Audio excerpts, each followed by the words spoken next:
अस्सलाम वालेकुम everyone, my name is Zafran Sajid. Maths by Zafran के इस प्लेटफॉर्म पे मैं आप सबका वेलकम करता हूं। अगर आप लोग इस चैनल पे नए हैं तो काइंडली इसको लाइक, सब्सक्राइब और ज्यादा से ज्यादा शेयर करें। आज की इस वीडियो में हम बात करेंगे रेशो टेस्ट की।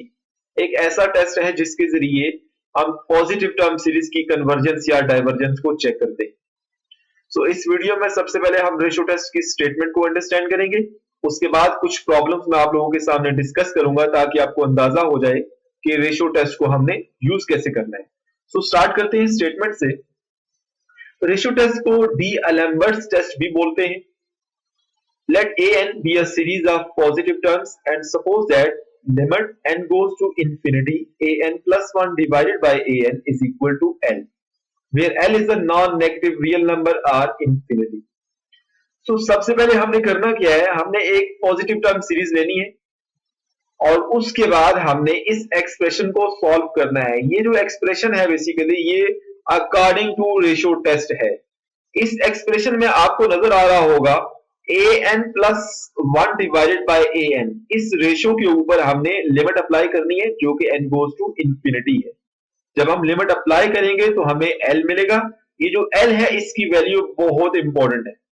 इसकी वैल्यू ही हमें बताएगी कि आया हमारी जो गिवन पॉजिटिव टर्म सीरीज है वो कन्वर्ज कर रही है या डाइवर्ज कर रही है। ओके, यहां पर मैंने इसी चीज को 3 पॉइंट्स में लिखा है। देखें जरा, पहला पॉइंट क्या है, if L is less than 1 then the series a n converges. अगर एल की वैल्यू 1 से छोटी आती है उस केस में जो सीरीज होगी वो कन्वर्ज करेगी। If L is greater than 1 or infinity then the series a n diverges. अगर एल की वैल्यू 1 से बड़ी आती है या इंफिनिटी आती है तो दोनों केसेस में सीरीज जो होगी वो डाइवर्ज करेगी। If L is equal to 1 the test fails to determine either convergence और डाइवर्जेंस ऑफ द सीरीज। अगर एल की वैल्यू 1 के बराबर आ जाती है तो उस केस में रेशियो टेस्ट फेल हो जाएगा in order to determine the convergence और डाइवर्जेंस ऑफ द सीरीज। उम्मीद करता हूं कि आपको रेशियो टेस्ट की जो स्टेटमेंट है उसकी अंडरस्टैंडिंग हो गई है।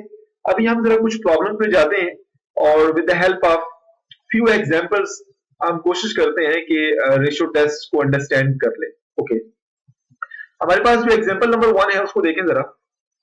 Determine whether the series a n to raise power 4 divided by 2 to raise power n converges और डाइवर्जेस। हमारे पास एक सीरीज गिवन है ये वाली, हमने चेक करना है कि आया ये कन्वर्ज करती है या डाइवर्ज करती है। अच्छा, हमारे पास जो रेशियो टेस्ट है उसके अंदर कुछ चीजें हैं जिनको हम पहले लिख लेते हैं। यहाँ पे सबसे पहले ए एन जो है, ए एन बेसिकली यहाँ पे गिवन सीरीज होती है n to raise power 4 divided by 2 to raise power n। उसके बाद हमें रेशियो टेस्ट के अंदर ए एन प्लस 1 की वैल्यू भी चाहिए। n को रिप्लेस कर दें n प्लस 1 से। ए एन के अंदर n को रिप्लेस कर दें, सॉरी यहाँ पे 4 आता है, divided by 2 to raise power n plus 1। उसके बाद हमने जो रेशियो टेस्ट का हमारे पास स्टेटमेंट है उसको यूज करना है और यहां पर हमने इस रेशियो के ऊपर लिमिट अप्लाई करनी है। रेशियो क्या है, ए एन प्लस 1, यहां पे मैं ब्रैकेट यूज करता हूं। ए एन प्लस 1 क्या है, n plus 1 to raise power 4 divided by 2 to raise power n plus 1। और इसको हमने किससे डिवाइड करना है, ए एन की वैल्यू से। ए एन क्या है, n to raise power 4 divided by 2 to raise power n। अच्छा, अब हम जरा इनको सॉल्व करेंगे, इनको जरा हम अच्छे अंदाज से लिखेंगे तो उसके बाद जो एक्सप्रेशन बनेगा वो मैं आपको दिखा देता हूं। यहां पर कुछ इस तरह का एक्सप्रेशन बनेगा, n plus 1 to raise power 4 divided by 2 to raise power n plus 1 multiply, यहाँ पे कुछ इस तरह का एक्सप्रेशन बन जाएगा 2 to raise power n divided by n to raise power 4। उम्मीद करता हूं कि आपको यहां तक समझ आ गया है। अच्छा, अब हम क्या करते हैं, यहाँ पे इसको हम कैंसिलेशन करेंगे।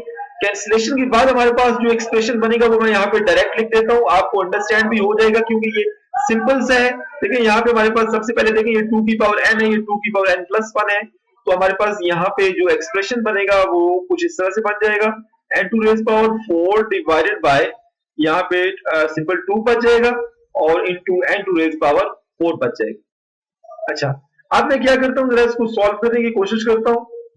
देखें जरा, हमारे पास यहाँ पे जब हम 1/2 क्योंकि इंडिपेंडेंट ऑफ n है तो इसको मैं इलादा कर लेता हूँ, 1/2 को मैं स्टार्ट में लिख लेता हूँ और लिमिट अप्लाई करता हूँ जरा जो हमारे पास नेक्स्ट टर्म है, limit n goes to infinity और यहाँ पे हमारे पास क्या था n plus 1 divided by n और क्योंकि सारे की पावर 4 है तो मैंने दोनों की पावर 4 थी तो सारे की पावर 4 लिख दिया।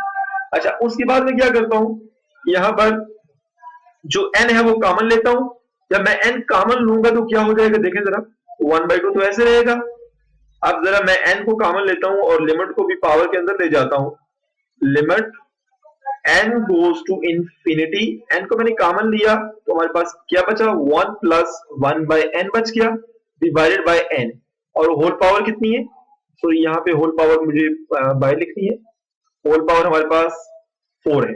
अब कैंसिलेशन करें जरा, ये एन इस एन से कैंसिल, अब आप लिमिट अप्लाई कर दें, जब हम लिमिट अप्लाई करेंगे तो हमारे पास 1/2 इंटू 1 प्लस 0 आएगा जो कि 1/2 के बराबर है और ये जो 1/2 है क्योंकि ये 1 से छोटा है तो इस तरह हमें अंदाजा हो जाता है कि जो रेशियो टेस्ट की स्टेटमेंट है वो क्या कहती है कि ये जो गिवन पॉजिटिव टर्म सीरीज है हमारे पास वो कन्वर्ज करेगी क्योंकि हमारे पास जो L की वैल्यू है वो 1/2 के बराबर आई है जो कि 1 से छोटा है।